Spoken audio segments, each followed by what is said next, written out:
So the other day I was playing Scrabble with my hamster when I suddenly realised that this furry little rodent has got a better vocabulary than I do. And life can sometimes throw curveballs like that at you. And all you have to do sometimes is just get away from the stress of it all and satisfy your inner child. Maybe not in the way that certain TikTokers or streamers would do so.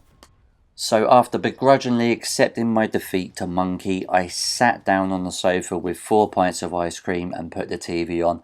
And lo and behold, waiting for me on Netflix was the next series installment of the awesome Camp Cretaceous. And the dinosaur nerd in me just cannot get enough of this TV show. For any of you who have not watched this is set around the events of the Jurassic World trilogy.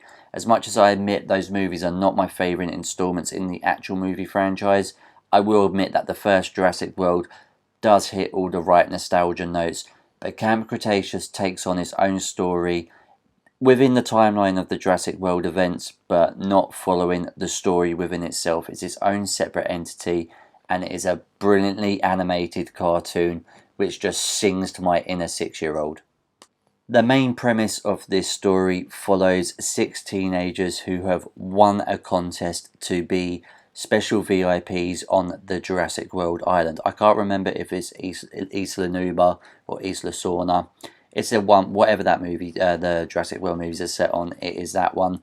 And it's looking behind the scenes of just how these kids would enjoy themselves. But when shit starts hitting the fan, as obviously it does in all the Jurassic Park movies, the kids are then abandoned and have to fend for themselves on this dinosaur-infested island. Of course, it is a cartoon and it does involve teenagers, so you know that they're not going to die. But because this show is aimed for kids, I'm also going to put it out there that there is death in this, and quite a lot of it, but none of it is done on screen because obviously it is very, very child-friendly. But that doesn't mean that the deaths don't hit hard, whether it is someone who is more on the good side or on the bad side.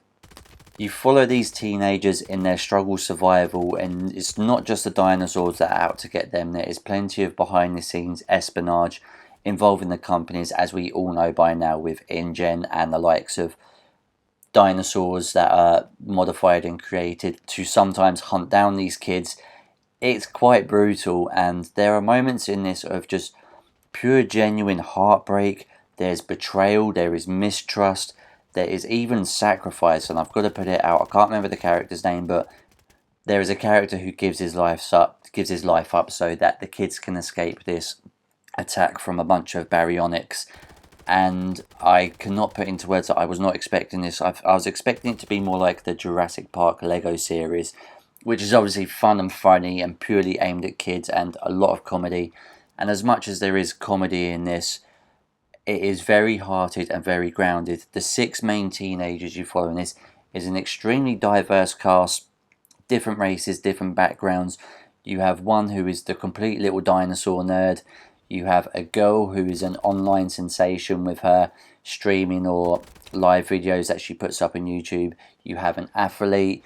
You have a kid who is a dork and an absolute germaphobe. You have, I'm not sure what I'd call Sammy as. She's just a bit of, sort of maybe the real outcast of the group. And you have Kenji, who is the spoilt sort of rich kid who bought his way onto the island. He didn't really have to take part in the contest. And it's all very, that teenage dynamic of different backgrounds, different upbringings, and different ideals, different values.